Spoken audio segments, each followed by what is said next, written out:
Alright, so we'll start in 5 minutes, okay?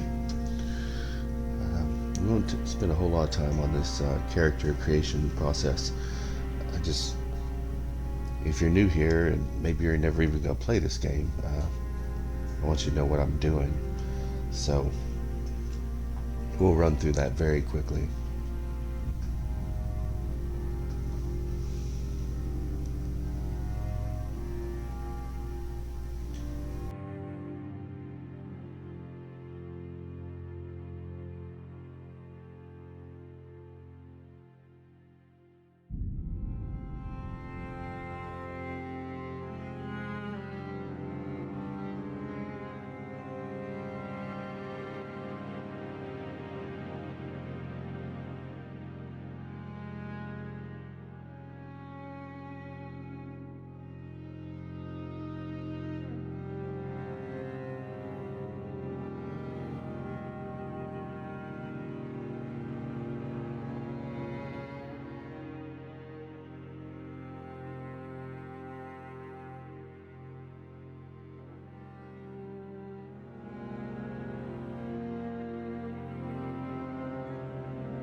Alright, hello everybody. This is Biting Cat playthrough of Elden Ring. And I am your host, Drew Cook. I mostly write text games and write about text games, but I am really into these From Software Souls type games, and I thought it'd be cool maybe to play one and talk about it. And I'm just getting over COVID, alright, so I might have turn off my mic and cough a lot. Sorry, this isn't professional, but I'm not getting paid, so I guess it doesn't have to be. Anyway, this playthrough is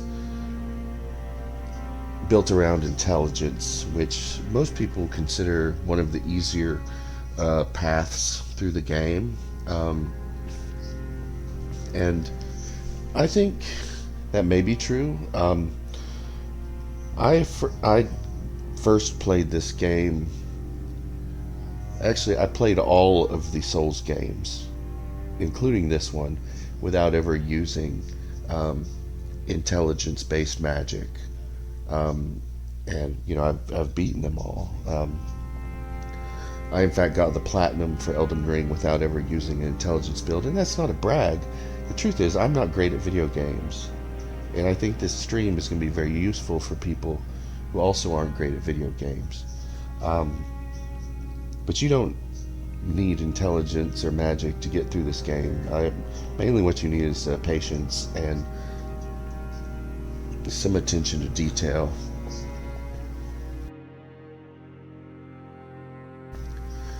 Anyway, I thought it would be fun though to do an intelligence-based build and see how that goes. So I've been experimenting a little bit, and you know, if you're new, if you found these games maybe intimidating, or you think the skill floor is too low or too high for you, you know, this is going to be a good stream for you, because there's going to be a lot of tactics here that will help you get through the game. Now, there aren't really any glitches or any exploits. Everything in here, you know, the game's a couple years old now, and they haven't been patched out yet. There is one thing that is kind of glitchy, but that's not bad. And I don't really do a lot of farming or grinding. You don't really need to in this game. So we're really just going to be focusing on getting a good build, getting good equipment,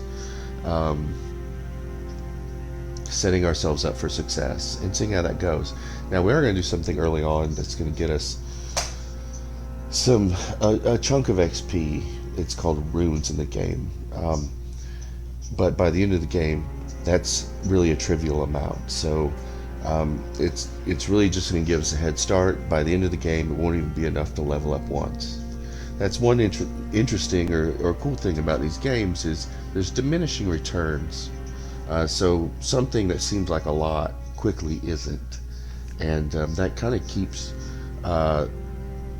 you from ever really being able to run away from the game difficulty wise.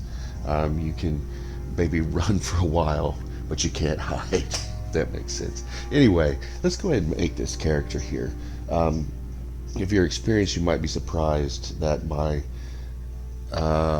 intelligence-based character is actually going to be this vagabond here at the left, because you can see there, their intelligence a 9 is not one of their higher stats, right? What am I thinking? Well, let's just go ahead and make the character, okay?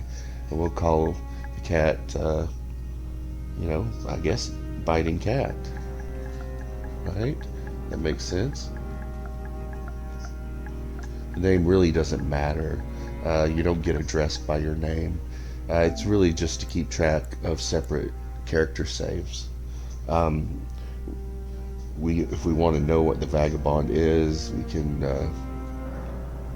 read this: a knight exiled from their homeland to wander, a solid armor-clad origin. And it's true, we're really picking the vagabond because of their kind of high physical stats, as well as their armor and equipment, which is very good for a starting character.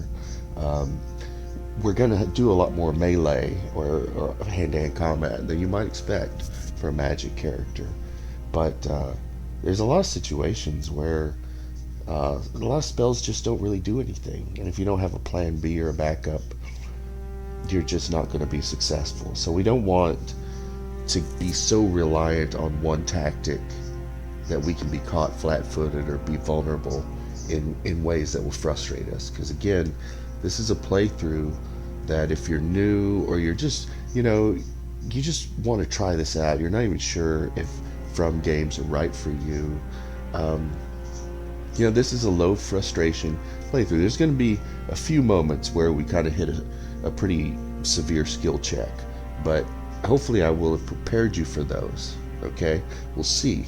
We'll talk about them when they arise. Anyway, the keepsake we want, you've got a lot of choices here, but most people, I think, tend to agree that um, Stone Sword Key, Golden Seed, and Fanged Imp Ashes are the best. I always pick the Golden Seed. Um, that allows you to heal one more time, which is a huge deal at the beginning of the game. Now, by the end of the game, you'll have more seeds than you can use, but that's certainly true of Stone Sword Keys as well. So, this is really just kind of what's going to give you a good head start, all right? For me, it's the Golden Seed. I have an appearance I already want. Um, we're going to load this woman. We're going to give her a different color uh, bandana so that I can recognize her face in my save game list. Let's what do you think? Um, I think black. That sounds good to me. Oh, whoops. We can change it later if we want to.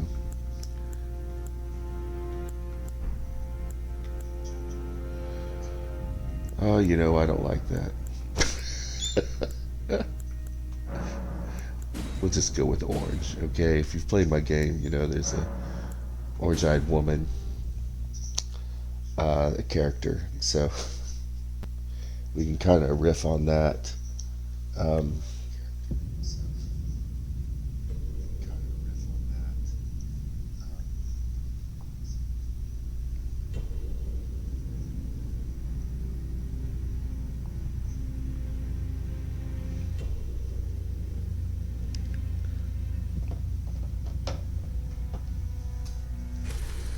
I'm just gonna let this go by and we talk about it after.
one other, whom grace would again bless.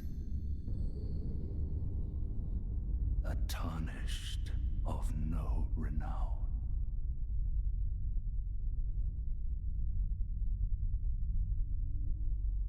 Cross the fog to the lands between, to stand before the Elden Ring and become the Elden Lord.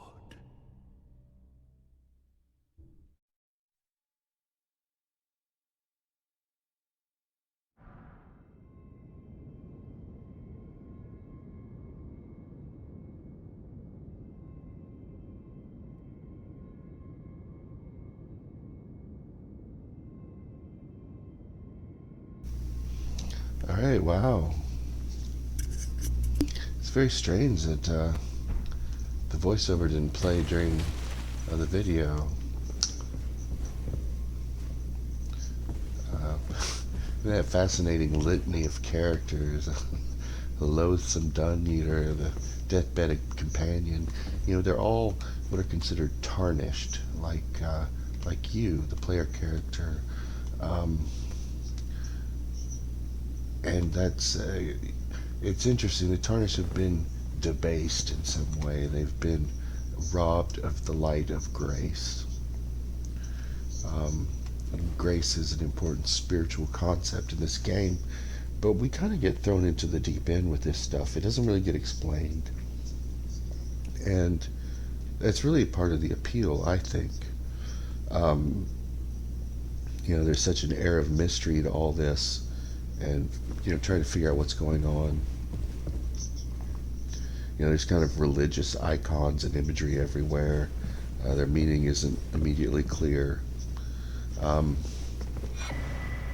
Taking a look at the character, we're doing something called a slow roll or a quote-unquote fat roll, and what that means is that our character has too much equipment on, it's too heavy, and it's slowing him down, and it's no good to be doing that. We want a medium load, which you can see way over here on the right. There's the equipment load, right? So let's start shedding some stuff. We're not going to use the sword, and we're not going to use the helmet, and that puts us at medium now, and that's fine. We're going to have this armor, we're going to have this nice shield that blocks 100% of physical damage. We've got halberd, which is a cool weapon. You know, you can do a nice thrust with it, it has a long reach. You can do like a wide swing with it. So that's a good way for us to start out. We're going to leave this place. All these blood stains are where people have died. You can look at them. And what we're probably going to see is a lot of people jumping off. Yeah. I think you might be able to skip the fight and by just dying, but we're not going to skip it. You're going to want to see it. You can read these notes. These are all by players. You can rate them, good or bad. I don't usually do anything with them. You already see this place is like, it's a ruin. You know, it's completely dilapidated. The growth is interesting too. It's all yellow or golden. There's not a lot of greenery here. Here's this big statue. We'll find that's Marika. We saw her for a minute in the opening video.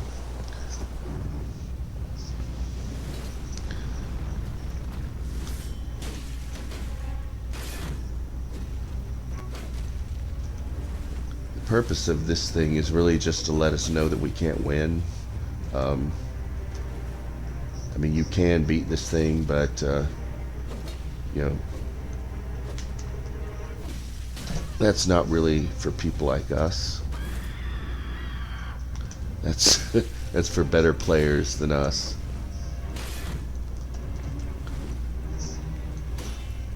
So I'm messing around with blocking and attacking, but in reality,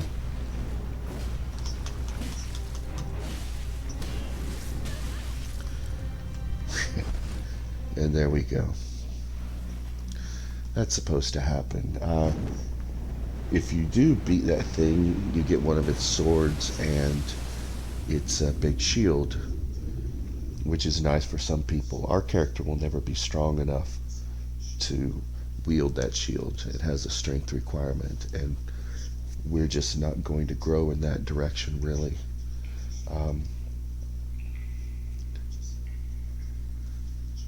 Let's see if we get the voiceover here.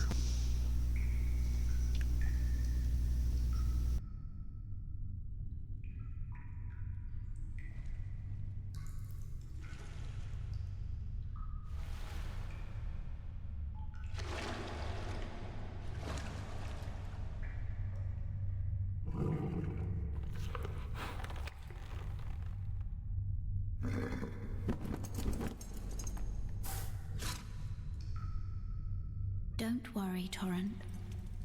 Fortune is on her side. We found her here after all.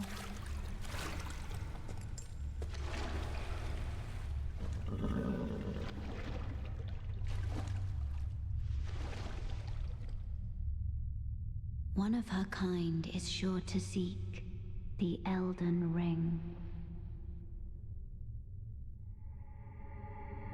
Even if it does violate the Golden Order.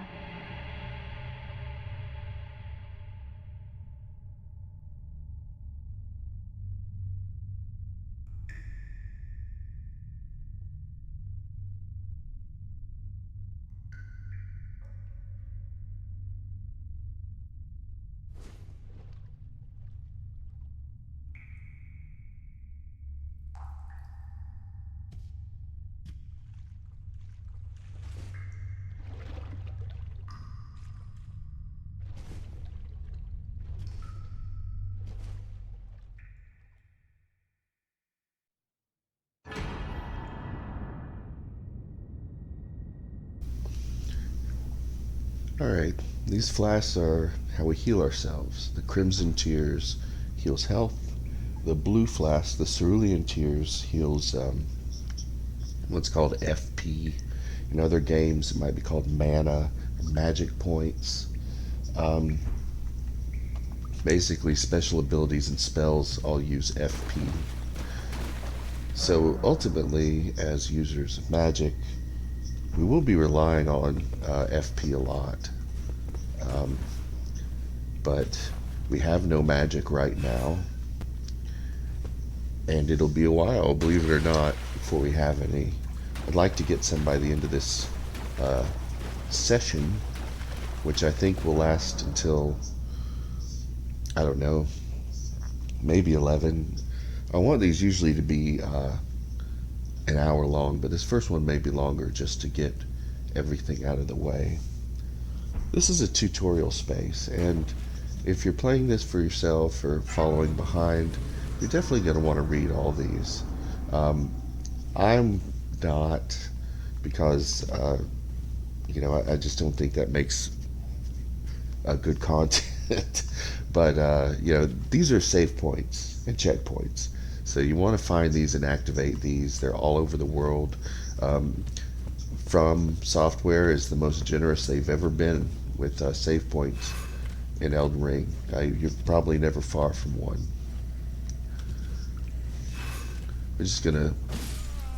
We're so strong and our weapon's so good that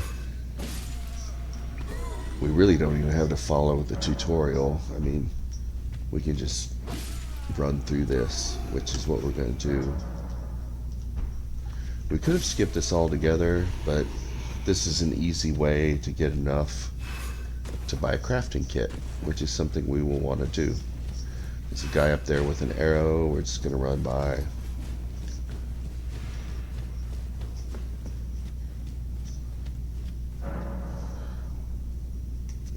So this is telling us we can dual hand this.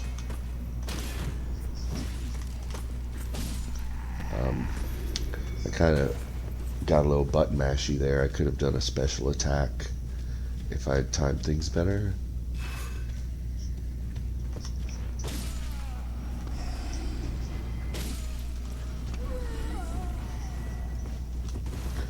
Bring my shield up.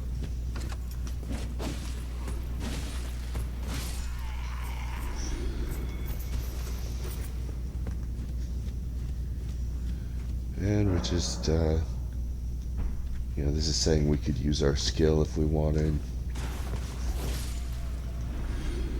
Use some FP, that's that blue band up there that you see.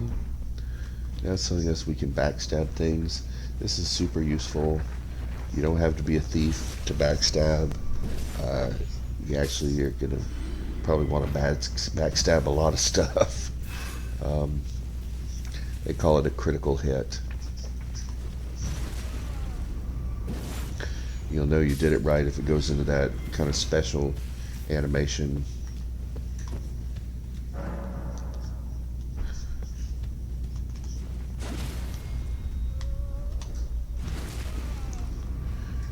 You can also do a critical attack on the front if you break what's called their stance. Basically, stance damage is a separate type of damage from health.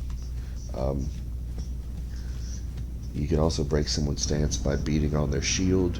Basically, there's only so much someone can take before they get staggered. This is what's called a guard counter.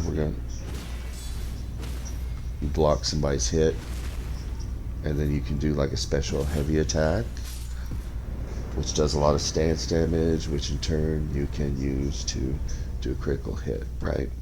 Guard counters are very handy. We'll be doing quite a bit of them early to mid game. Later on in the game, it gets harder to do unless you have a great shield, and those are for people with, you know, characters with more strength than we're going to have. So, you know, not a late game tactic for us, but it's going to carry us pretty far. So here's a save point we're going to activate. There's a very just tedious thing in there that we're probably never going to do in this playthrough. There's a lot of stuff in this game that is like cool for somebody, but it's not necessarily cool for us. Part of that is just my focus on, you know, delivering a route and a playthrough that is accessible to beginning players or players who aren't necessarily seeking extra challenge. It's also because there's absolutely nothing in there that we can use. We don't need a great bow, and we don't need, you know, a dragon amulet. You know, we don't need any of those things. We're a wizard. We need wizard stuff, and so we're never going to go down there. This isn't a completionist playthrough. This is just a playthrough of stuff that I think will help us beat the game with an intelligence build and beat the optional bosses as well. Let's talk to this creepy guy. Oh, yes. Tarnished, are we? Come to the lands between for the Elden Ring? Hmm? Of course you have. No shame in it. Unfortunately for you, however, you are maidenless. Without guidance, without the strength of runes, and without an invitation to the Round Table Hold, you are fated, it seems, to die in obscurity. Luckily for you, however, there is one shining ray of hope for even the maidenless. Me, Vare. Take care to listen. Are you familiar with grace? The golden light that gives life to you tarnished.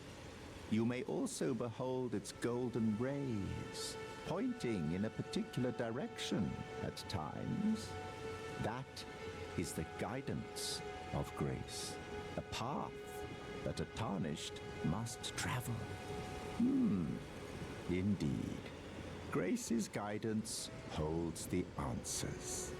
It will lead you, tarnished, to the path you are meant to follow, even if it leads you to your grave. Grace's guidance will reveal the path forward, most certainly, to Castle Stormvale, over on the cliff, the home of the decrepit demigod, Godric the Grafted. Okay, so that creep is going to turn up a few more times. But he talks about the guidance of grace. You can see that the light coming from this grace or save point, it's pointing somewhere, right? And if we look at the map, which is all gray right now, we can see that the arrow is actually pointing somewhere.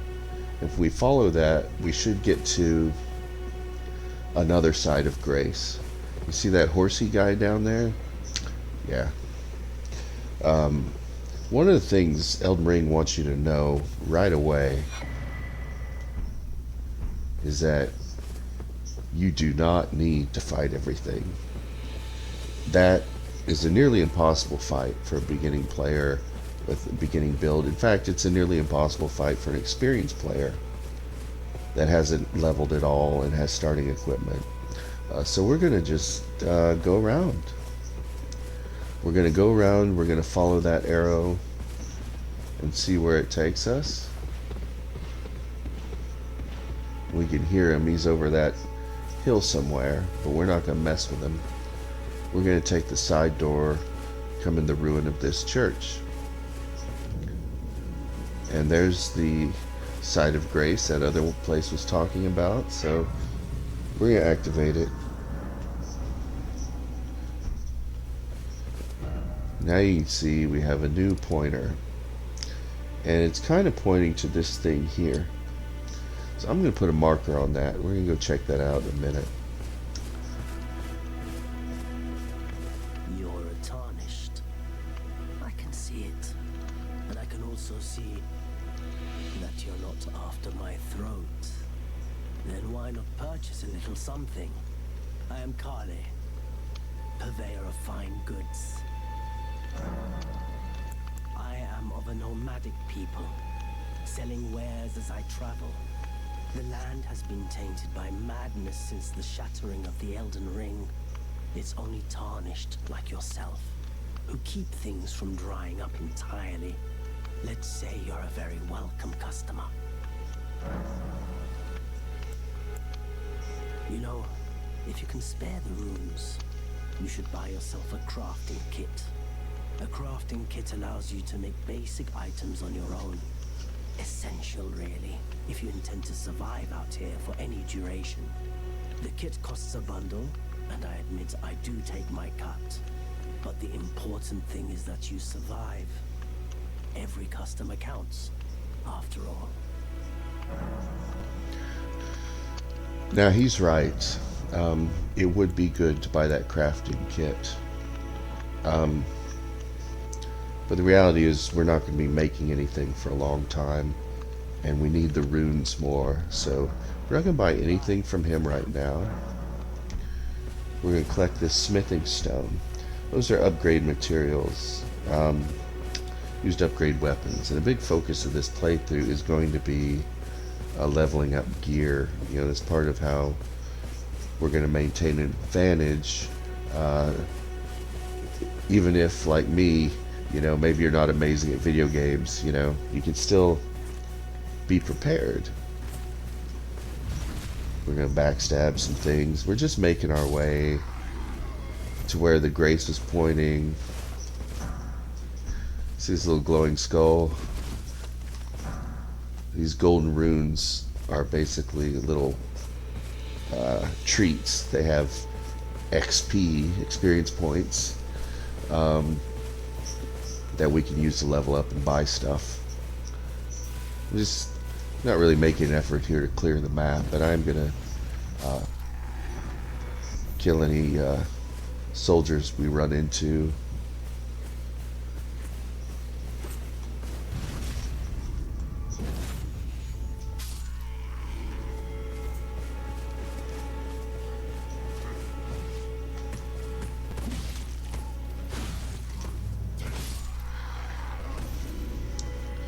as you can see, these aren't much of a match for us. We've got good gear. This is very good starting gear. The halberd is a very good starting weapon. And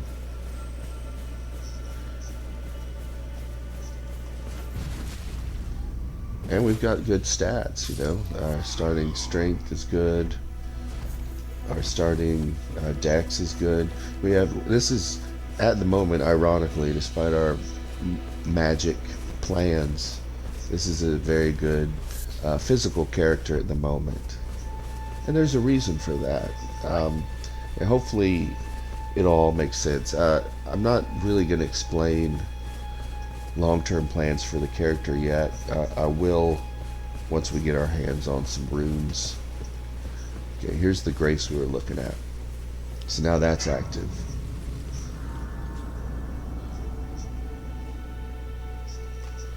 And let's go and rest here, because something's going to happen.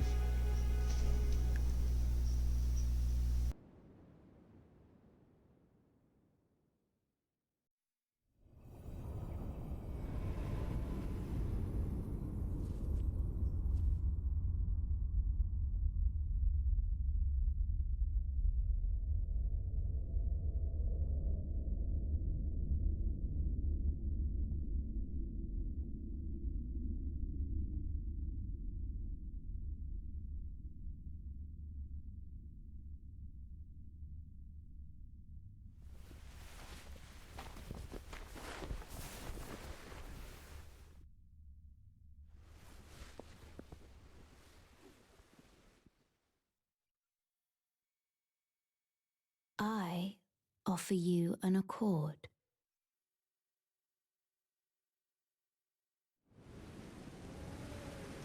Have you heard of the Finger Maidens? They serve the Two Fingers, offering guidance and aid to the tarnished. But you, I am afraid, are maidenless. I can play the role of maiden, turning runes into strength to aid you in your search for the Elden Ring. You need only take me with you to the foot of the Erdtree.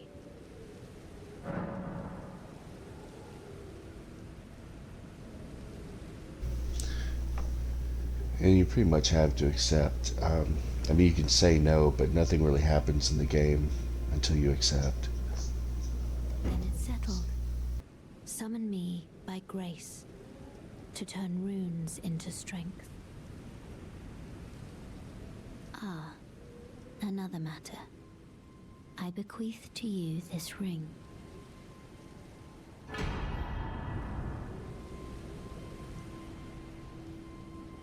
Use it to traverse great distances.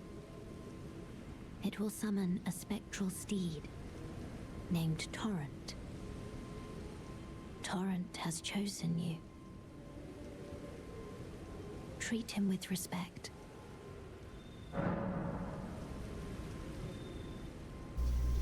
Alright. Now, again, we're not necessarily supposed to understand all this, okay? It's more like a vibe to me. Now, we can learn about this stuff. I mean, there's a lot of information, but in terms of where we are in this game,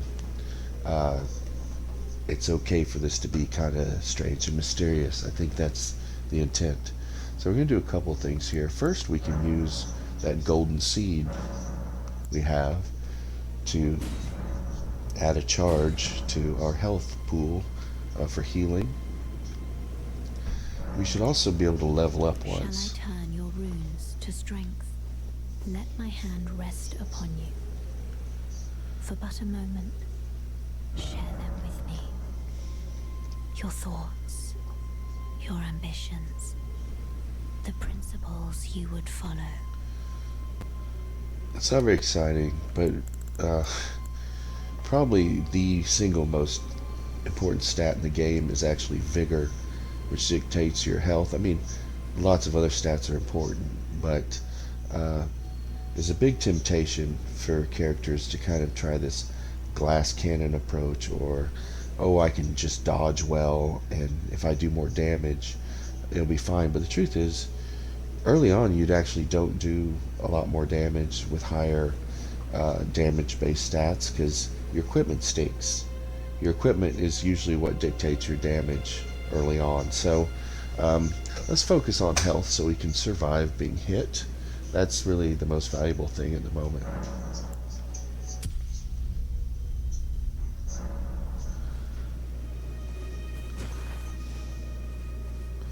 And I think that's it for now.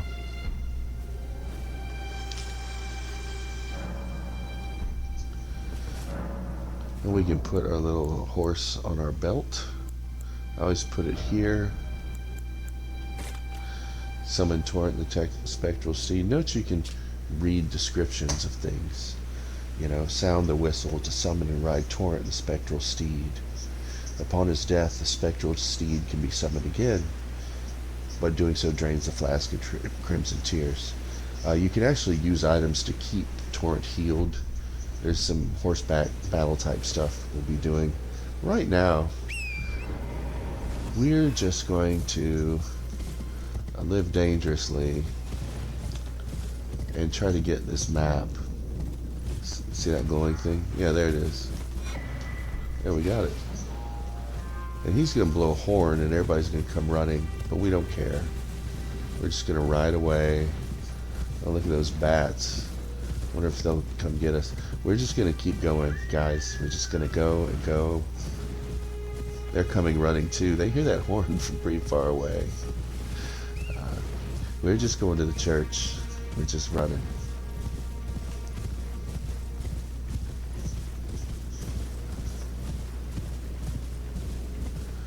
Okay, good. We made it.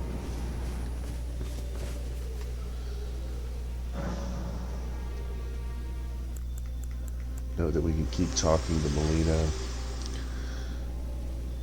This tiny golden aura is the grace of the Erdtree. This light once shone in the eyes of your tarnished brethren, but now it is all that guides you. Also, I hear. You can see them, can't you? The rays of grace that guide you through your burden.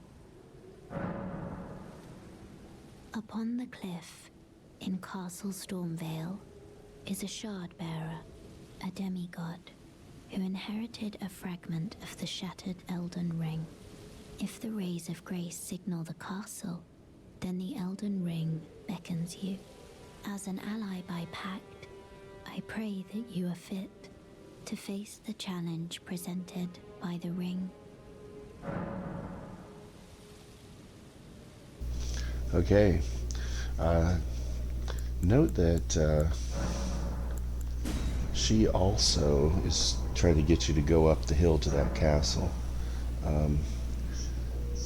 That's where the action is.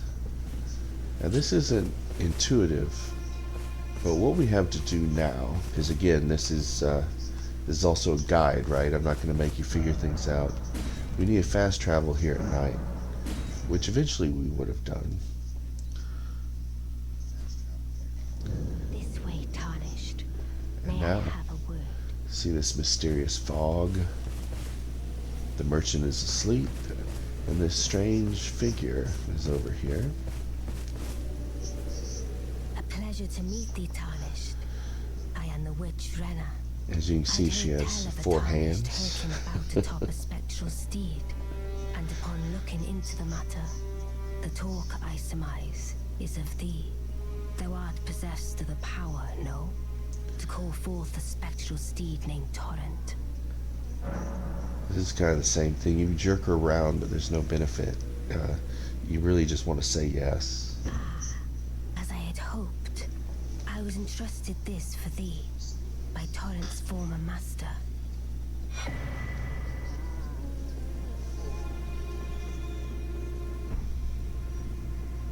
Tis a bell for calling forth spirits. Summon them with it. From ash and return to the Erdtree. The spirits will obey thine command but briefly. as they recall battles past. Now it is thine, to do with as thou wishest. Forgive mine intrusion, Tarnished. I doubt we shall again meet. But all the same, learn well the lands between. How long will it be, I wonder, before the Tarnished tire of obeisance to the two fingers? Okay, so that's a pretty important character for what we're going to be trying to do with this build. But before I forget, let's go ahead and equip those wolves she gave us. There's a, in terms of items we use in the game, there's our weapons, there's our armor, there's what are called talismans. We don't have any right now. There's usable items.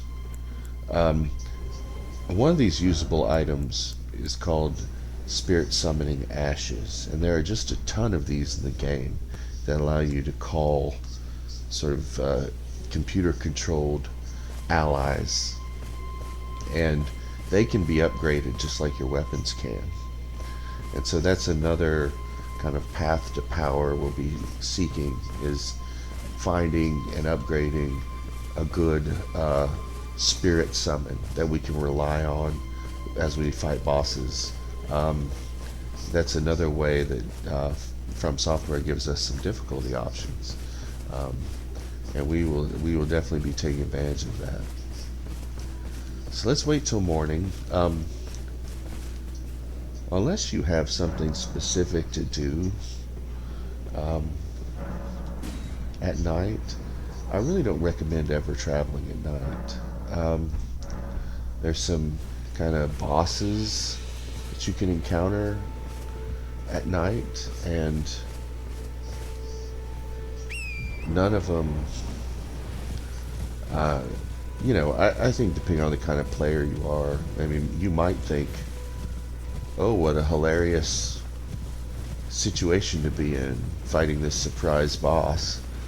But that's never really what I'm up to. I'm always trying to go somewhere and do something, and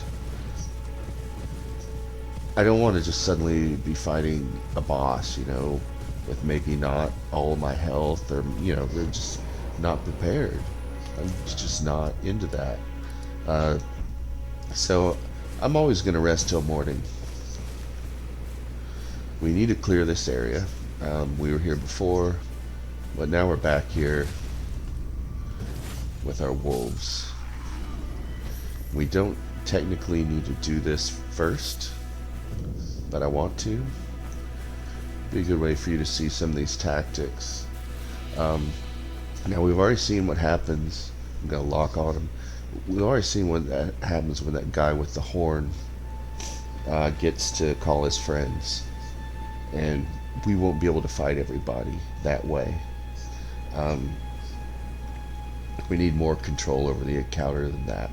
So we're going to wait for him to get close, and then we're going to just take him out.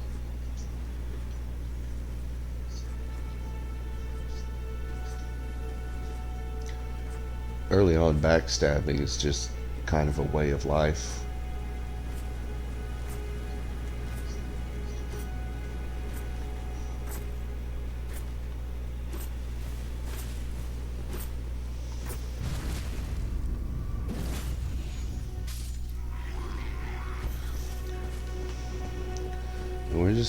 I could call the dogs now. You see that gravestone over at the left? That means I can summon an enemy, but we're not going to at the moment.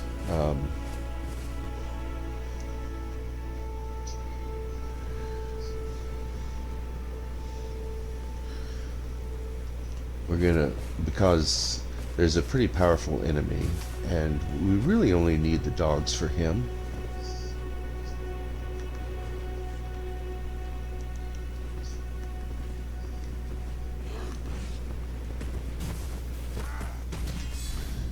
And that's what a guard counter, right? We're just gonna block, and then you know, thunk, kind of. This kind of thing, if you're patient, you know, just be patient. Don't get into things you can't handle, you know, just take your time and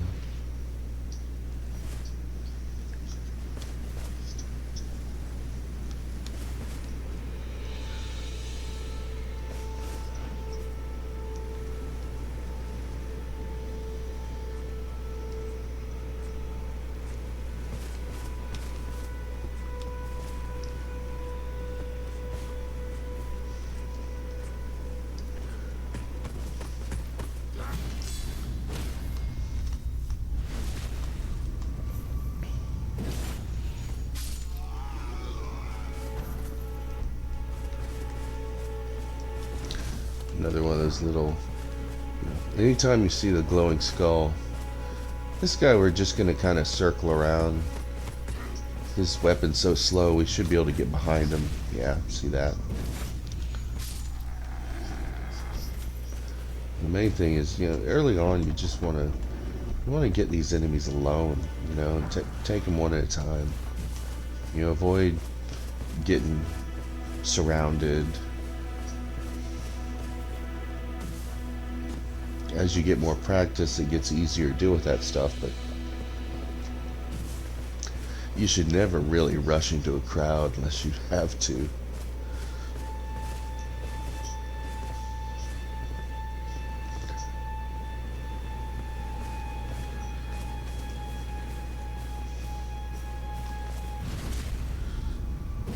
Now that guy who just saw us,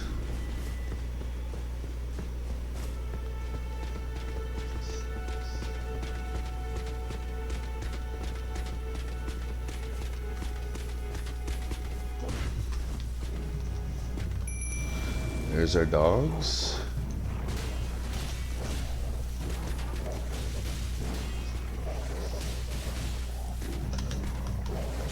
Yeah. See, it takes more than a backstab to shut him down.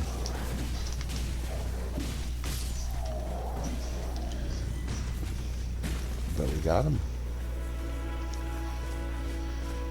Note that took away all our FP, almost all of our FP. Not that it matters. At the moment, we're not really using it for anything. We still have a few more enemies to take out.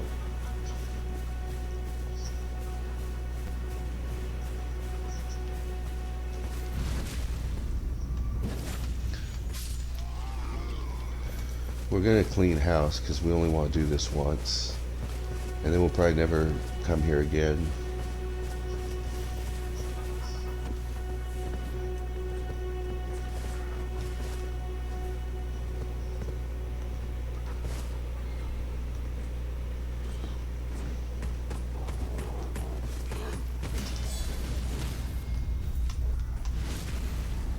Know that you're invincible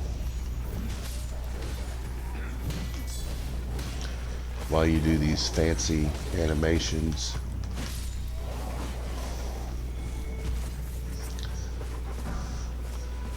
So if you get like caught up in like a backstab animation or a critical hit animation and somebody charges over, they can't hurt you while you're doing it. They can't, once you start that action, it can't be interrupted and you can't be hurt while you're doing it, which is cool. And this is the last bunch of enemies. It's kind of a crowd. I'm gonna run in here and hopefully just kill this dog there. Good.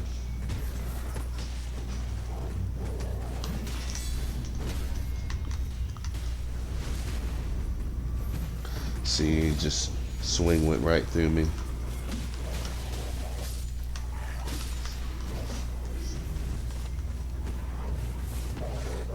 I think that's the last guy.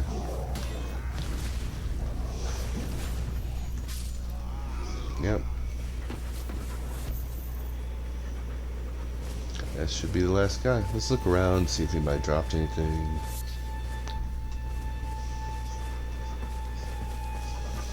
Every ruin has a basement. and there's always something in it.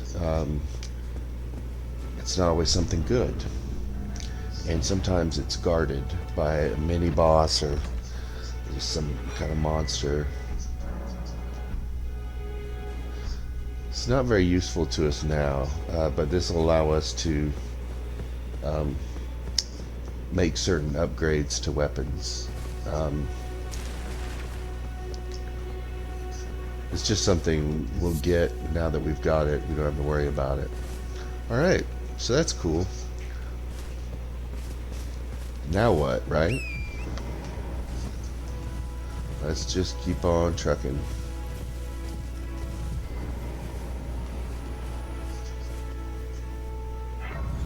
And I'm gonna rest because we can level up again.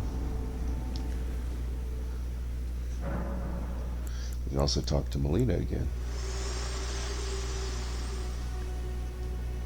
Me? I'm searching for my purpose, given to me by my mother inside the Erdtree long ago, for the reason that I yet live, burned and bodiless. There is something for which I must apologize. I've acted the Finger Maiden, yet can offer no guidance. I am no maiden. My purpose was long ago lost. Shall I turn your runes to strength? Let my hand rest upon you. For but a moment, share them with me. Your thoughts, your ambitions, the principles you would follow.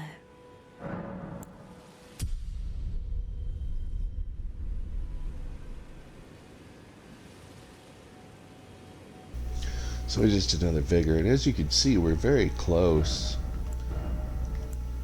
to leveling up again. You know, we've got 950. We need 951. We have 847, so just over 100 runes. And one of our little gold runes could give it to us, but there's no need to spend that. We just need to kill a couple of things on our way to where we're going. I'm going to go ahead and reset to morning again. Just because, you know, it's a good habit. And let's look around. So as you can see, there's the gate front. That's where we first met Melina. And if we go up this hill, there's that castle everybody keeps talking about. We are not going there just yet. There's the church and the merchant. You know, there's that creepy guy in the white mask. You know, we haven't seen this lake yet, but it's just underneath us. So we're going to follow this road, see where it takes us.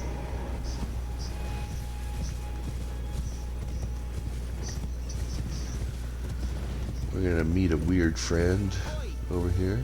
You there. Could you help us out, Cully? He's in this bush.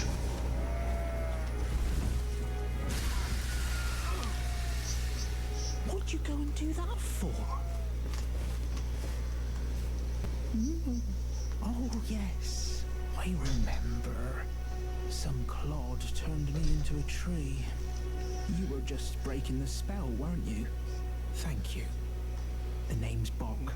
I was pushed out of the cave, told not to come back. Not ever. Then I ended up as a tree. Lucky you came along, really. Oh, what a shame. When they threw me out of the cave, they took everything I owned. And so this is all I have to express my thanks. I hope you can forgive me. Or if you can afford to wait for a while, I could sneak back into the cave and bring back something of actual value. Then I'd be of some real use to you, I reckon. Bach he's a good guy. We'll be seeing him again. Just as a pointer, you see that guy on the horse?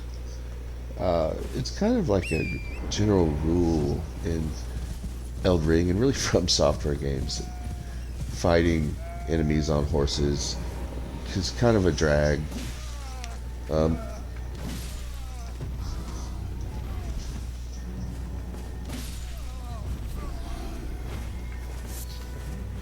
So we've already got enough to level up. That was easy, wasn't it? You can also ride your horses over those glowing skulls. Now there's that clown on a horse. If we're feeling lucky, we can come over here and try to get that smithing stone. But don't. If you're not feeling super confident. You know, that guy's right there, and he will try to hit you.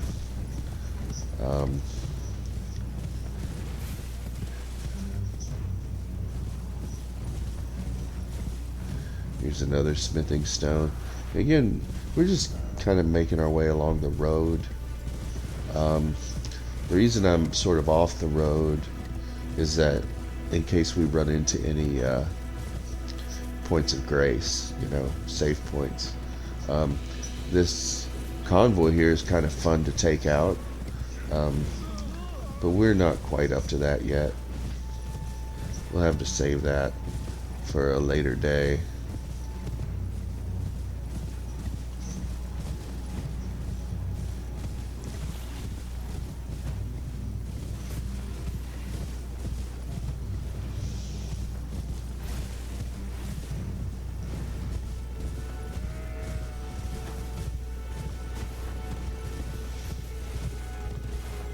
Oh, there it is.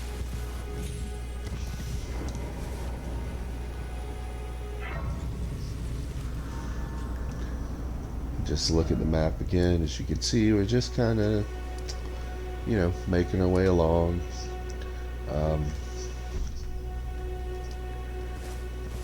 If we go due west from here, which I'm going to,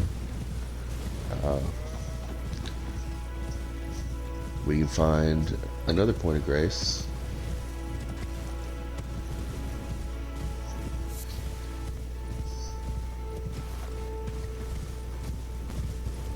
There's a curious person under there that maybe we'll talk to in a second.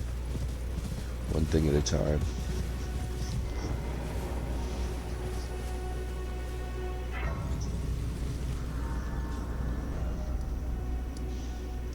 This is just, we've kind of circumnavigated the lake. We'll be doing more there later.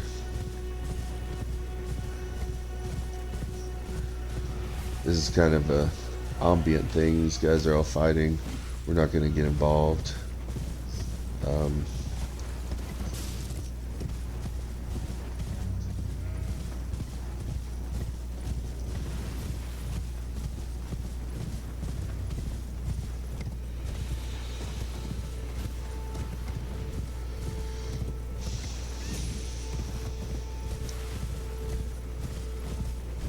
I am going to go up here. You know, we're just kind of wandering around. These graveyards, it's kind of, you know, above ground graves often have runes. It's good to pick them up.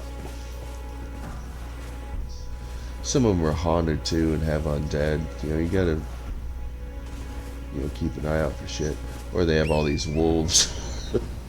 We are not gonna fight all those wolves, by the way. This ruin, which I'm just gonna get on the map, but not do anything with, is where we'll find our magic instructor.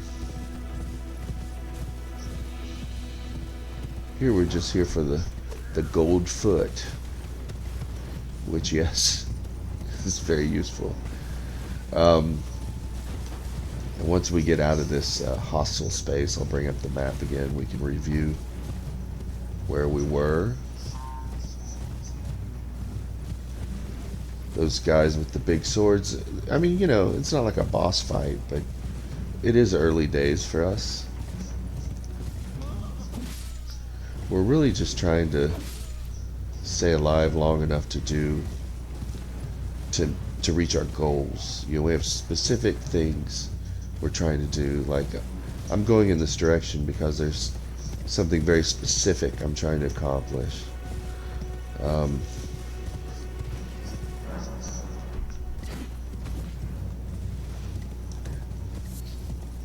And this will be kind of a difficult confrontation. Probably.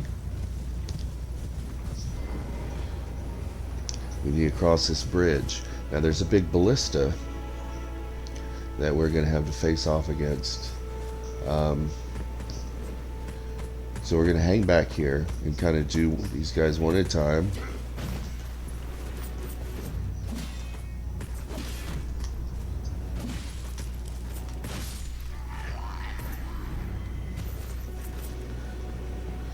And the problem is, see it? Yeah. That has quite a reach, so we want to get where it can't hit us.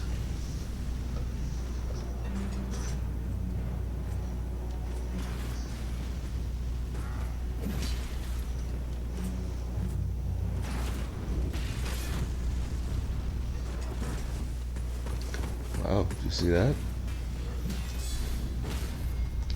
So,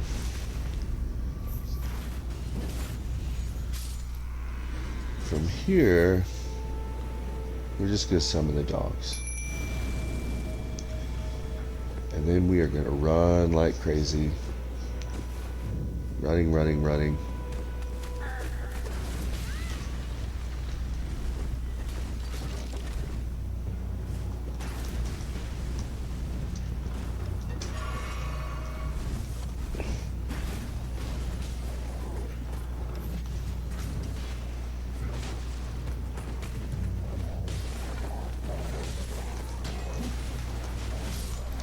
This gets a little chaotic here, but we can do it.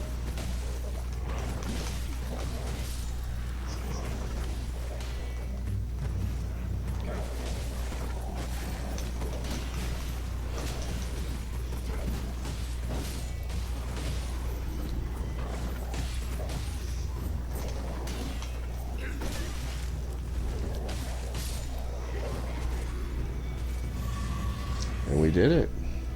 And that's it. So, you know, keep your shield up. Get the dogs, you know, let the dogs charge in. If things get too bad, you can just keep running. There's a site of grace just on the other end of the bridge. So, if you're really not confident, getting past the ballista is enough. You can charge over here.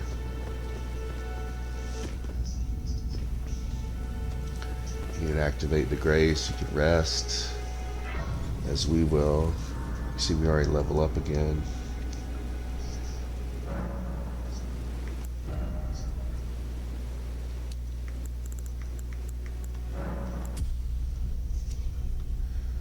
So we're doing great.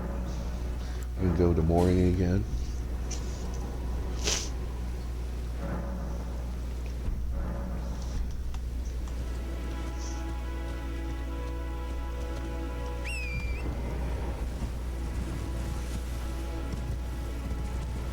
This woman has a horrible story. We're not going to talk to her yet because we're really just kind of stopping by.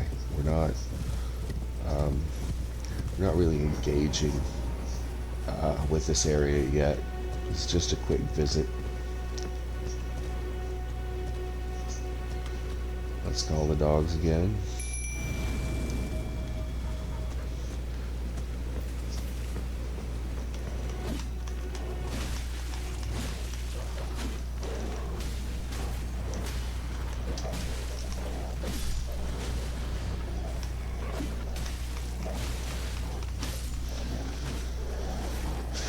And see, they do a good job of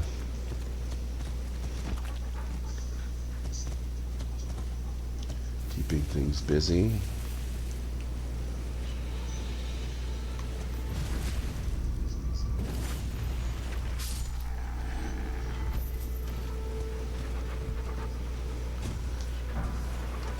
And that, friends, is really all we're here for. Now, since we're here, we're going to abandon our poor doggos. And we're going to run up the hill.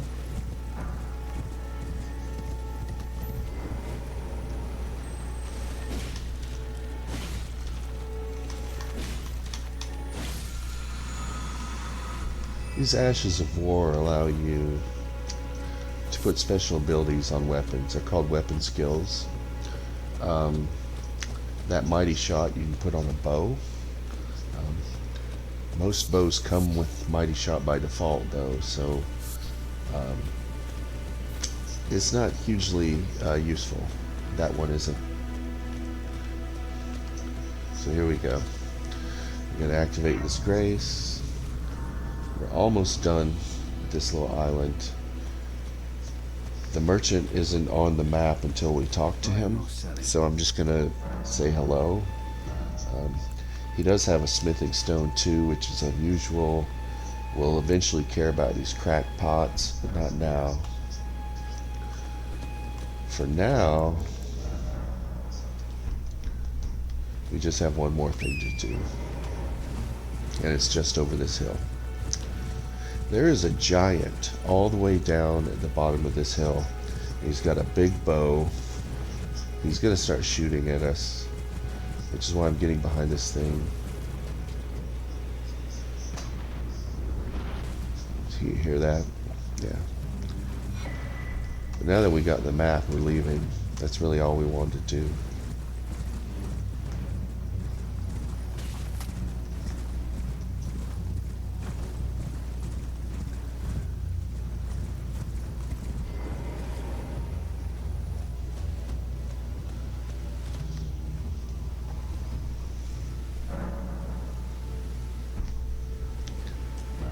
As you can see, we filled out this map, so things are, you know, building out. The next thing we're going to do is there's a talisman we want.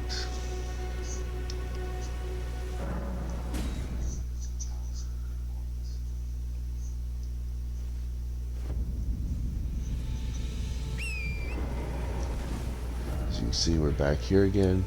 We're going to ride past these ruins and we're going to go up this road.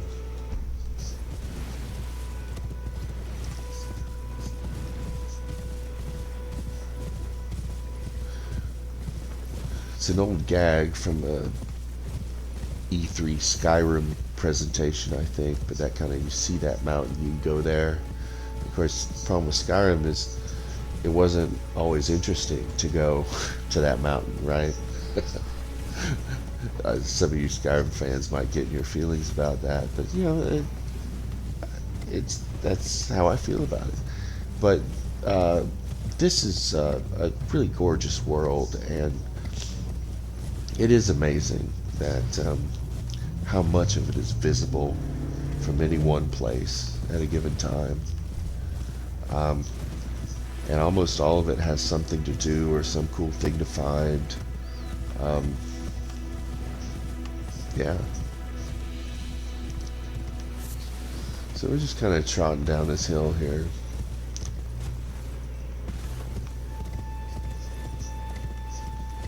There should be a site of grace somewhere. There it is.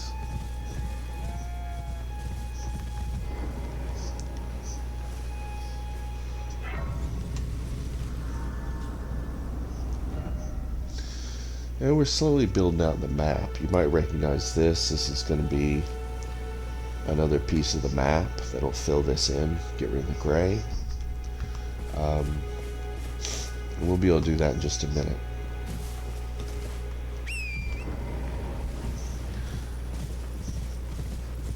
For now, we're going to do this little thing here. It's mostly for flavor. I don't know why I do it, because there's no real benefit. But we're going to call the dogs. We're going to kill all these yahoos.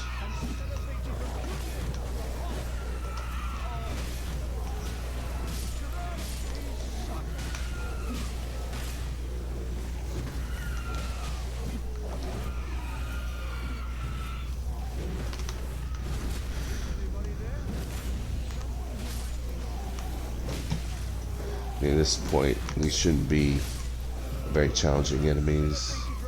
Just block and, you know, block and hit, or block and, or dodge and hit. You know, you stick and move. It's just not. Guard counters tend to kill them in one hit. You know. Someone who might be interested in rescuing the great Kenny Pike. to the true order and celebrated repudiator of the false. So this guy's really obnoxious and kind of a classist. I think he's supposed to tell us something important about Is anybody there? Someone who might be interested in rescuing the nobility great Kenneth here, Knight, which is servant to the true order and celebrated repudiator of the false. affiliated with the Great Order or the Grand Order, you know, Come to lend me well, True Order. They're just kind of much appreciated. elitist Even jerks. tarnished. Despite appearances, nobility is no prerequisite to serving the true order. You might have heard of me, Kenneth Height. Next in line is the rightful ruler of Limgrave, young Tarnished. I would have a boon of you. I want you to take back my fort. It lies to the south, beyond the Mistwood. A knight commander from Stormvale took it. A fool, and plumb mad to boot. Simply obsessed with blood. Again, there's no huge benefit to helping him, and he is a jerk. But we're kind of passing through.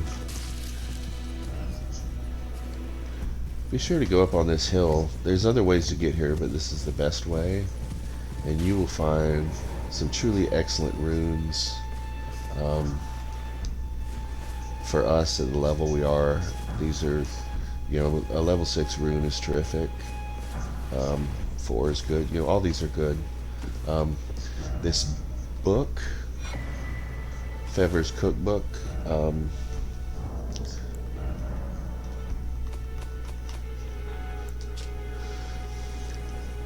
it lets you make the sleep pot, which can put enemies to sleep. I don't use it a lot, but it's a huge help for one very specific and very tedious boss fight. So we're going to want to be able to make them when the time comes. Alright, well, we've done what we're going to do up here. And we've talked to the great Kenneth Height. So let's get back on the road.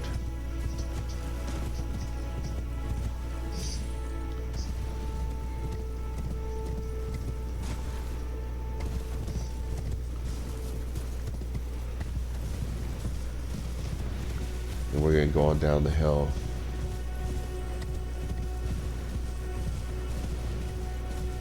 That big enemy is a troll. You've seen some before. They're kind of worth killing a lot of the time, in that they're often not very hard, and they can be worth a decent amount of experience, or, you know, in game terms, runes. But honestly, we're not really there yet. We probably have a protracted battle with a troll right now, and it's not worth it. We have enough to level up. So a couple things. We have this flask, and we have a tear.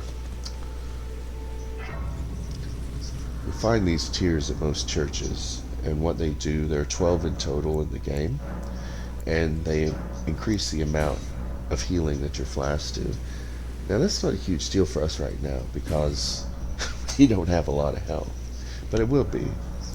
Later, when we get some decent tears, we can mix something in a flask. It's kind of like a renewable consumable, but that regenerate HP thing isn't even worth messing with, in my opinion. Lee wants to talk. She always wants to talk in churches. Spoken echoes linger here, words of Queen Marika, who vanished long ago. If you wish, I will share them with you. Very well. In Marika's own words, my lord, and thy warriors, I divest each of thee of thy grace. With thine eyes dimmed, ye will be driven from the lands between. Ye will wage war in a land afar, where ye will live and die. Well, perhaps that might serve you in lieu of a maiden's guidance. Shall I turn? Let my hand share them with me. Your thoughts, your ambitions, the principles you would follow.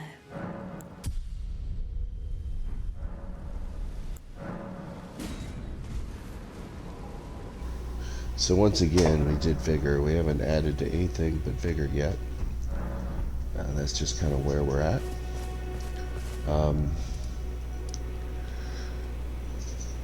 Now all we want to do here really is come down and activate this and then go all the way to the bottom. We're just filling out the map right now. We'll have to come back here in a minute. The enemies in this wood are pretty terrible for people where we're at. The bears are very durable. They don't really stagger. So you can't, they've got an incredible, it's called poise, which means you can't really interrupt their attacks. They cause bleed buildup. The little ones aren't so bad, but you'll see a really big one over here. Yeah. The rune bear. You just don't want to fight one of those. There's a bear chasing me right now, but I'm just going to kind of keep going. Really all we're looking for right now is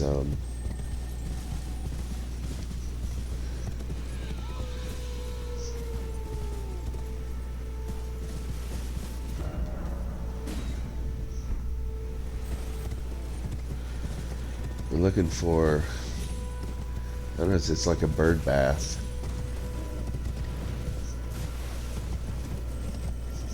There it is.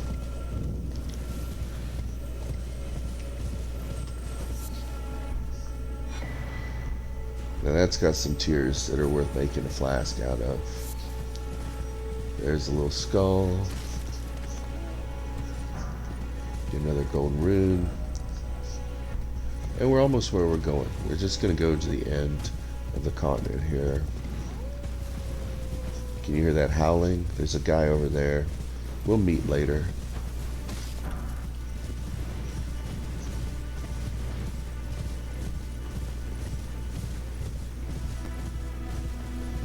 See this thing on the ground? That means we want to turn left. Meet this vendor. Dear customer, welcome, valued customer. Please, I'm hungry. And again, we're not really in the market. All we're here, we're just getting them on the map. Now we'll go back to the road.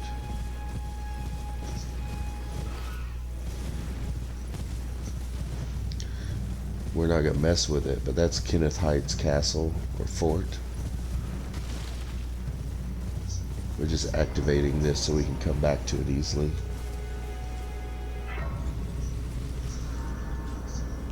Again, just to review, we've opened up this whole space, found a merchant. These ruins over here where the howling entity is. So next up, we're almost done preparing for our big errand of the night. And we're going to have to ride up this hill.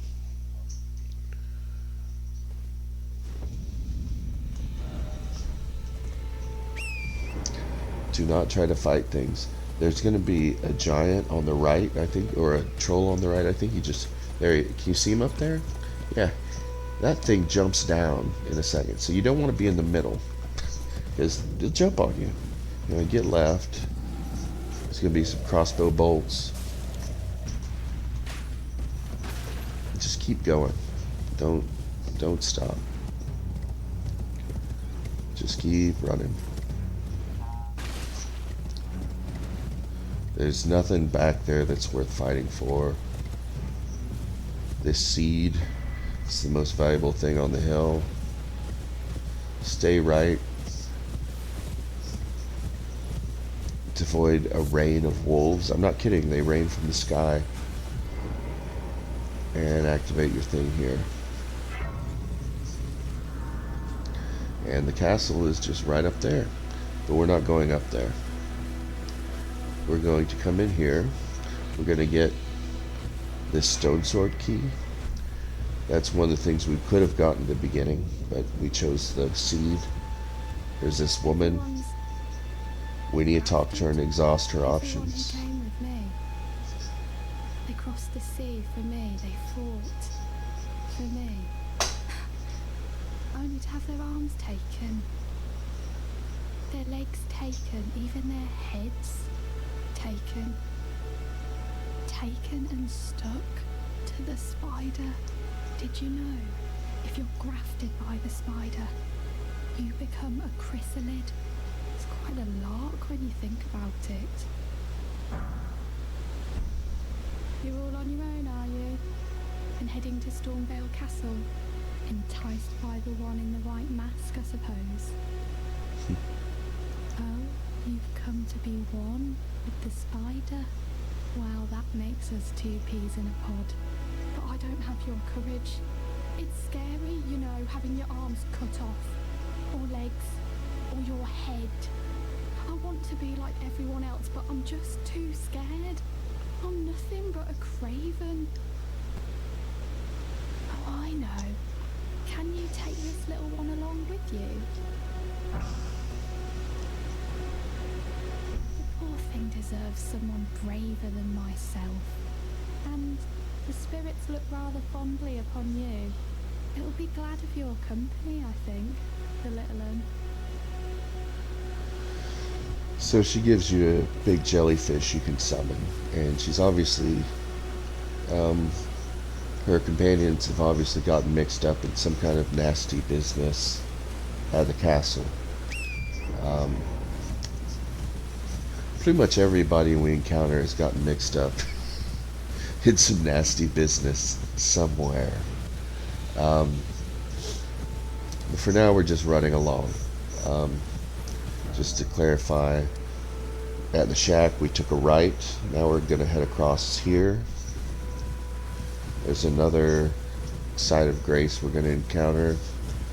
I think this is another place where bad things happen at night. They're all over, really. Yeah, you check the time of day by looking at the map. You can talk to this guy in here. He doesn't have anything we want.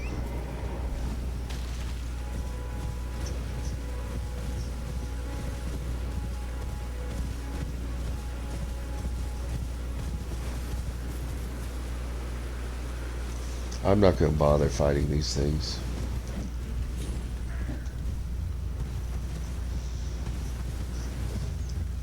There's a good reason to, if you don't have a shield that blocks 100% physical damage, you can get one in there. But we do have one. So it's not really time well spent. This is what's called a catacomb, and I'm not really going to do this. All I'm going to do is activate the grace, then we're going to leave. Catacombs and caves are called dungeons, and they're kind of discreet places where you can't save or exit in the middle. You've got to push through to the end and beat a boss. And the boss is usually worth, depending on your level, a decent amount of runes, and they usually drop some kind of unique item. Hello? Can you hear me? Help me. I'm stuck. Hello? This is another friend. Oh, my stars. I'm so happy to see you. I am Alexander, also known as the Iron Fist. And as you can see, I'm stuck here. Please, can you help me out of this? My thanks. 1,000 thanks. Just give me a good smack from the rear with something nice and big. You can actually And I'll pop clean out. kill him if you say don't help him, but There's no need to fret. I'm very well fed. it's kind of a dick Give move, it your all, I say. and the reward isn't as good as the one if you don't. But for now, once we say we help him, what he wants is for us to hit him really hard and knock him out. Now he's free.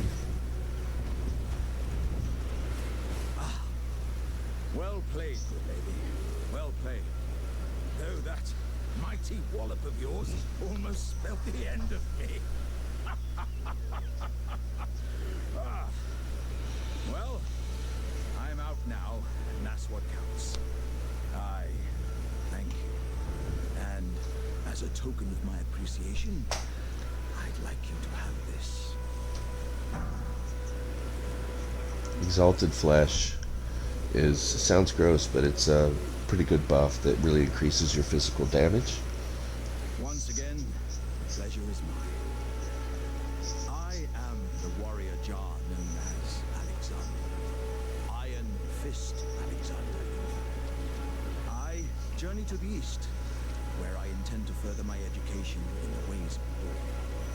And beyond these lands lie the scarlet, rot-blighted Caelid wilds. And upon their southern edge is Redmane Castle, in which a festival of combat is being held. I'd heard whispers of such festivities before. Doesn't the notion set your breast aflutter?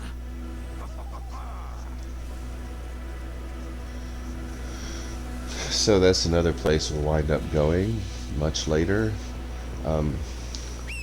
It's actually, it would be almost impossible for us to get in there right now. But they open the gates later and we can just kind of stroll in. So we'll be waiting for that. This pumpkin head, there's really no point in fighting him. I mean, you can if you want.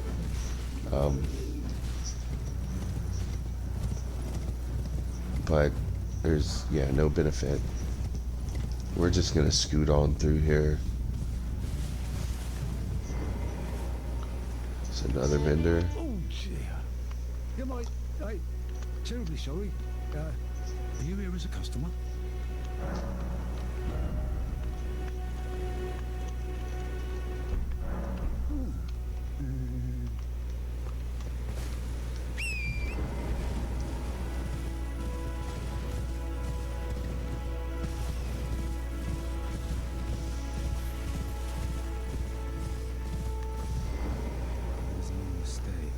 Is there? Death has left its mark. Ah, a tarnished, are you? This guy's kind of like a I hunt down those who live hostile in death jerk. and weed their death route. Heed my warning. The village here has We been get a touched chance to by get his death, armor later, and but worse yet, it's it hideous. is home to a mariner. So, If you value your life, then go no further. you know, he's whatever. I just talked to him because he's here. Such a know-it-all. We're gonna run into him later.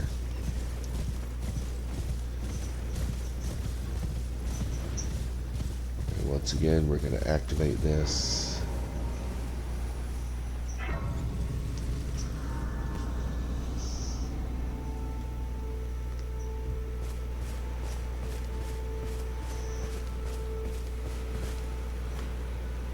There's a boss in here. It's not the best timing for us to square off against him, so I'm just gonna keep trucking along. I'm just gonna run across this ruin. Remember what I said earlier, every ruin has a basement. Well, here's the basement here. And we can use that stone sword key right here to get rid of that fog, right? Go down here. And in this room full of turtles, and no, I'm not going to fight any turtles, you monster. There's this chest. One of the best talismans in the game, the green turtle talisman. That increases the rate of your stamina recovery. Stamina is that green bar at the top.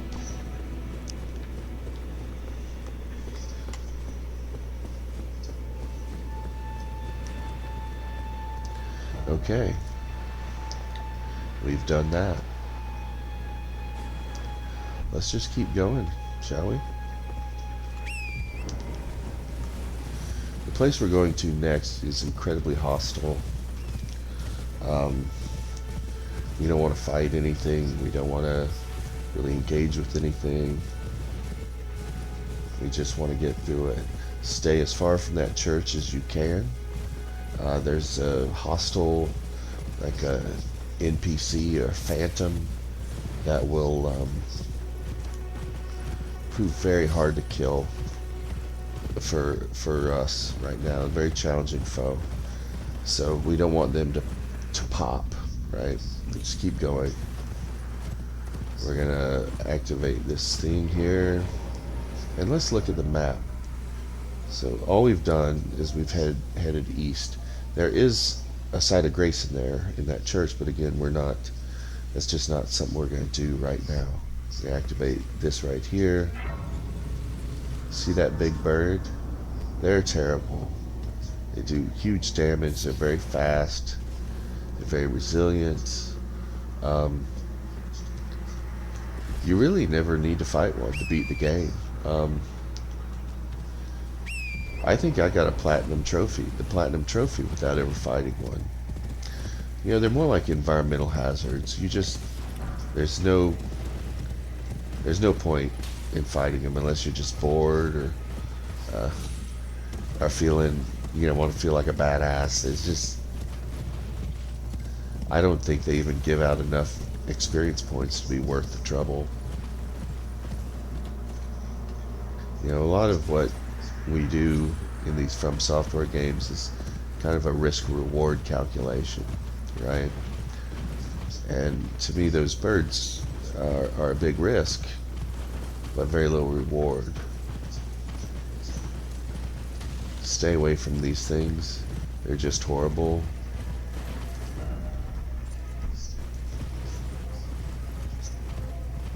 Trying to get to the road, right? There it is. Without getting too close to that bird. They tend to just stay where they are unless you get right on them. Again, we're just minding our own business here, right? Got something's attention. You can tell by the music that something wanted to fight. Forgive me. I've been testing you to determine if the Elden Ring would truly have you, if you had the mettle to endure this long and arduous path. It seems my worries were unfounded. Torrent had your measure from the very start, whereas I merely pretended. There is but one other thing I can do to offer you guidance. I can take you to the Round Table Hold, gathering place of tarnished champions, guided by grace. Now, in truth, there's really nothing interesting for us to do there, but if we go there, it'll put it on our fast travel map. Rest upon you. So we're just gonna go there.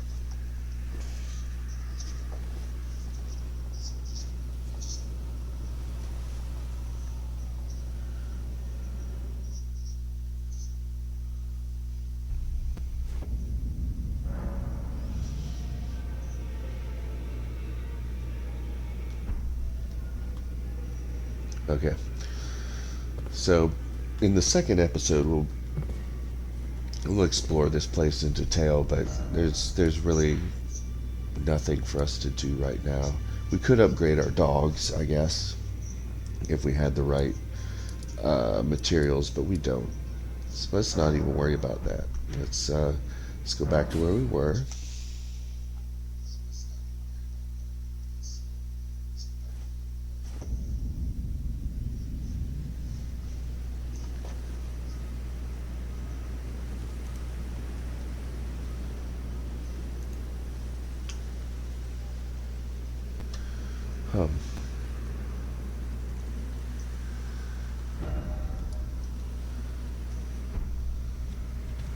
There's some bad things along the road, so we're gonna kind of stay left.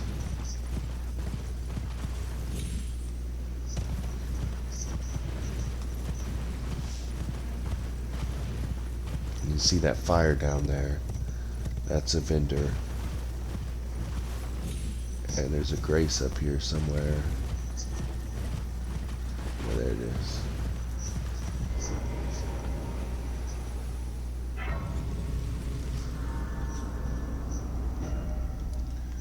Now we can finally see where a map is. If we follow the road, we can get in the map. Let's get that vendor set up over here. Welcome. Dear customer. Yeah, welcome. Valued customers. I'm hungry.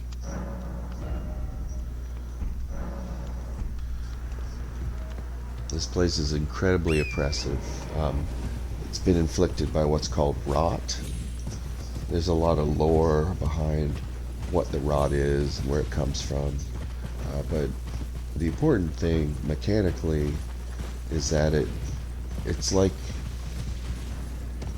it's worse than poison. Once enough builds up in your system, your health ticks down very quickly, so quickly that you can't really tank it out. And by tank it out, I mean keep drinking health flasks until it wears off. It'll probably kill you first. It's just that nasty. I hope I didn't run past the map. I might have.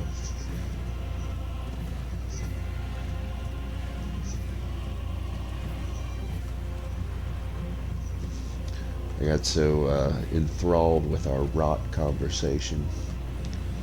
Nope, there it is right there. Good. Let's get this guy on our map too.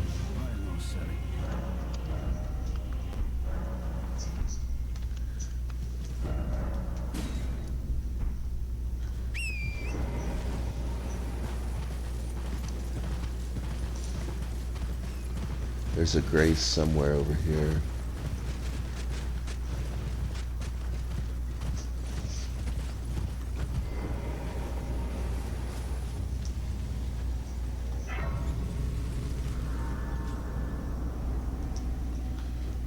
There's something hostile nearby, so I'm resting. Use the golden seed we found, that's great. Let's wait until morning. We're kind of the home stretch here as far as what we want to do.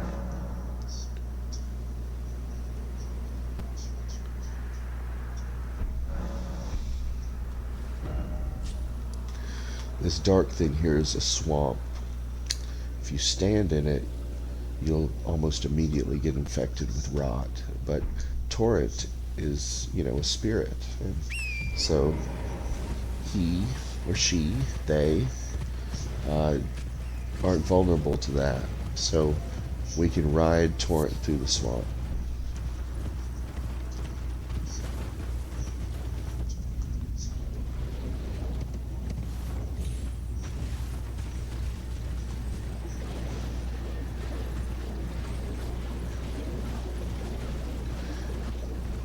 And what we're looking for is in the northwest corner.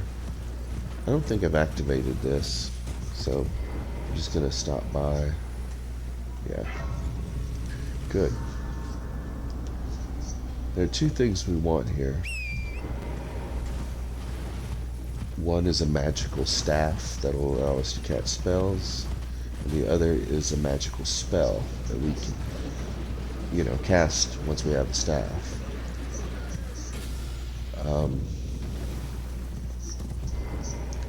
To do that, we have to inch around this very... There, we got the meteorite staff. That's cool, right? We need to keep going. These things in the water throw poison at you.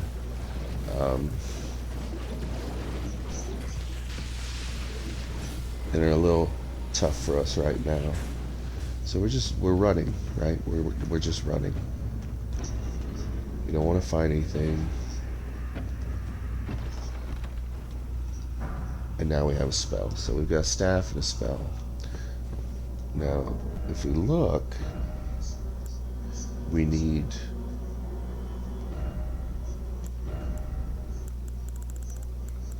We need an 18 intelligence to use it, and our intelligence is currently 9. So, you know, we're not quite ready, but we're almost ready. We may not be able to get out of here.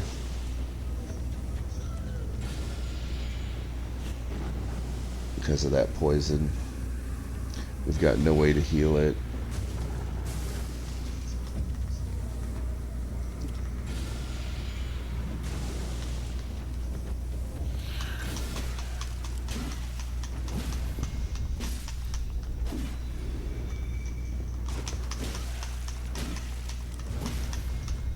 Look at this crazy shit.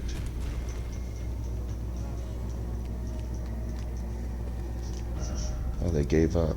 Isn't that nice? Okay, next up. Going back to the church. We're almost done for this evening. And once we've done this, we're basically set.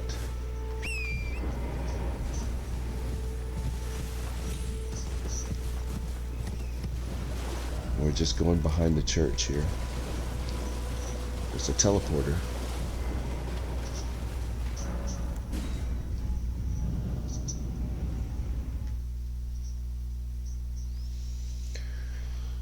And this takes us to another place in Caelid, that hostile, rot country.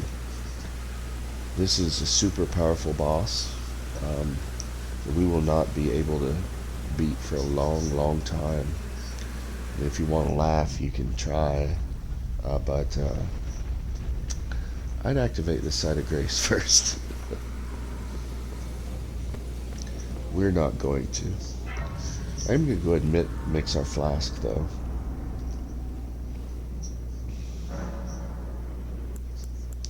Wondrous Physic. We're going to add this to boost your stamina, and this boosts your charge attack.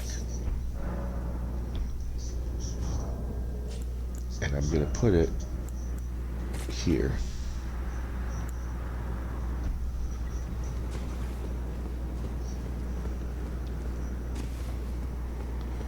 Alright.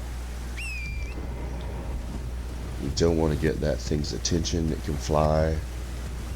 So, you know, we're not going to go right in front of it.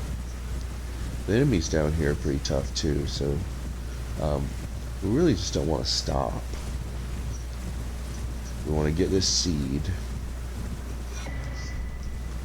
Because we always do that. But these little guys, they don't look like much. But we don't want to fight any at the moment. As a note, they're worth like 1,000 XP apiece. As I said earlier, we're not really going to be grinding here. But if we were, kind of a good early game grinding spot is here. We backstab, you know, a handful of those and get, you know, 7,000 to 10,000 runes in 5 minutes, which early on is a lot. Definitely do not stop for that dragon. You'll note I'm kind of zigzagging and not letting my stamina completely run out so that I can keep accelerating away.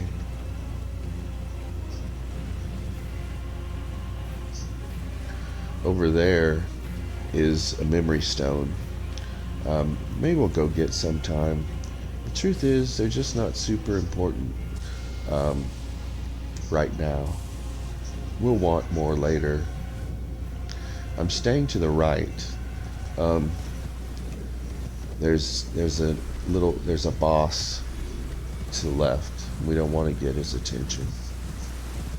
We don't really want to get anything's attention. If we are on a horse and we go into one of these and jump, we'll zoom up in the air. Pretty cool, huh? See that white thing over there? That's an ancient dragon. This is one of the ways in which they don't have a difficulty menu where you like say you want to play harder, easy, but they have lots of difficulty options. And one option is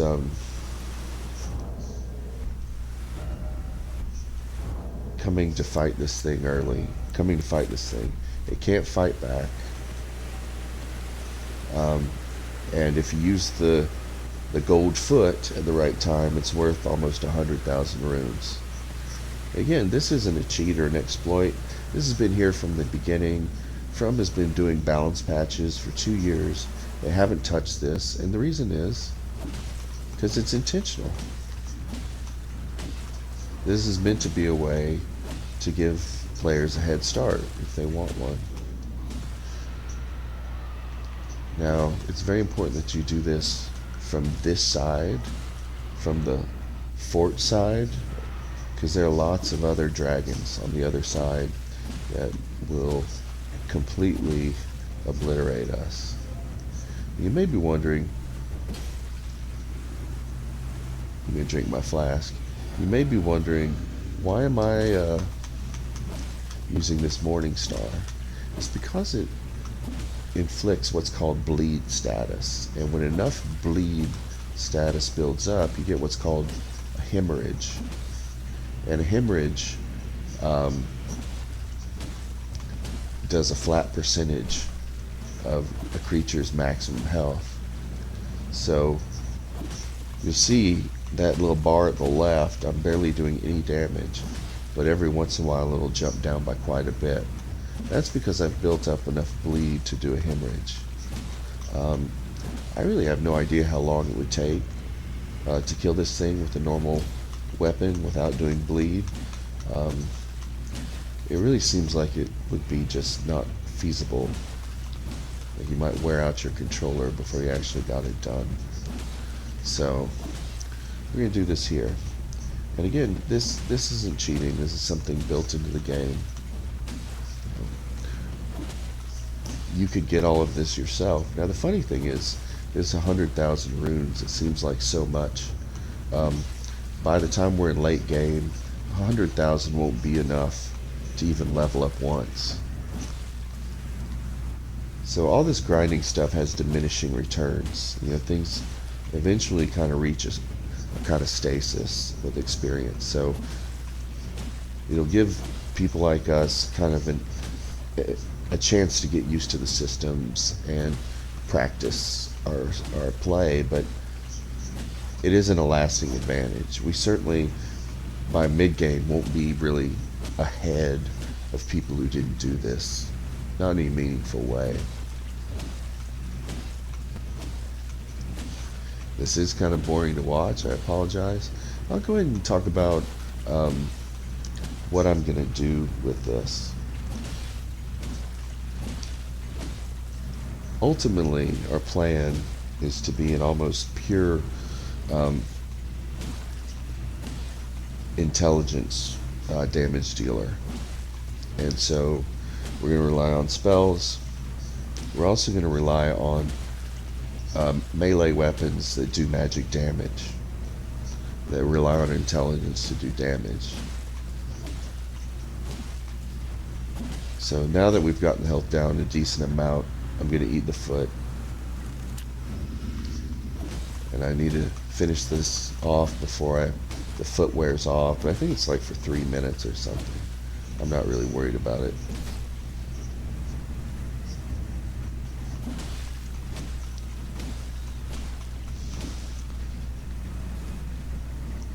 So we're going to start with one weapon that's accessible fairly early on. And we're going to put some buffs on it that make it, deal damage based on our intelligence. And it's also going to do a lot of what we called earlier stance damage. So we can, stagger some enemies and do critical hits on them. All the while, investing in spells and such.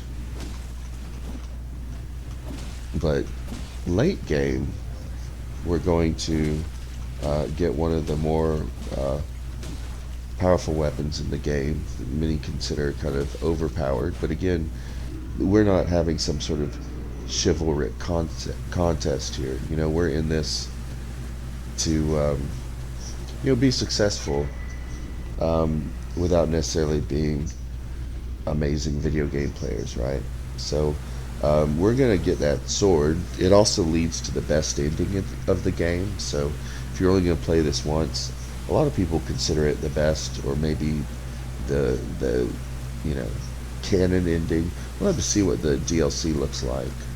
But anyway, we've got all these rooms. Let's see what to do. So first of all, we need 18 intelligence to use that staff, right? So that's just happening. We also need 16 strength, I think, to wield the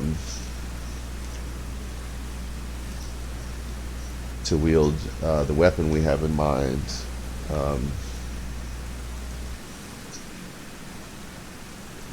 The Moonlight Greatsword.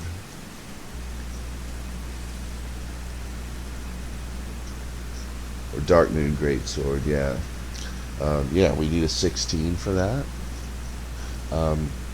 We still have a lot of runes left, so let's get our vigor up to 25, okay? Let's get our endurance up. And we can only do one more level. We got 25, 13, 13, 16. I'm going to try to get the intelligence up to 20. Okay? So we got 25 vigor. We got 13 mind, which is going to have to keep going up. We got 13 endurance. We got 16 straight. So I think we're good to go. We can cast our spells.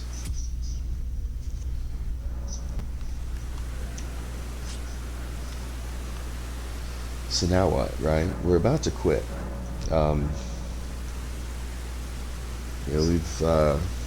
We've only been playing. It's almost been 2 hours. Let's kind of load in our spell.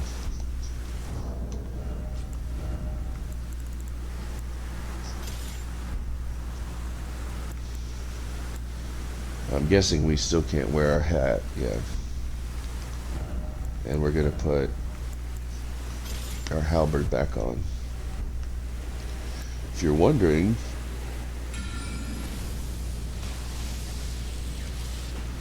kaboom. So when we pick up tomorrow, what we're gonna do is we're gonna pick up another spell that we can use, and then we're gonna just start going around the map, kind of running some errands, clearing out little dungeons, powering up our equipment.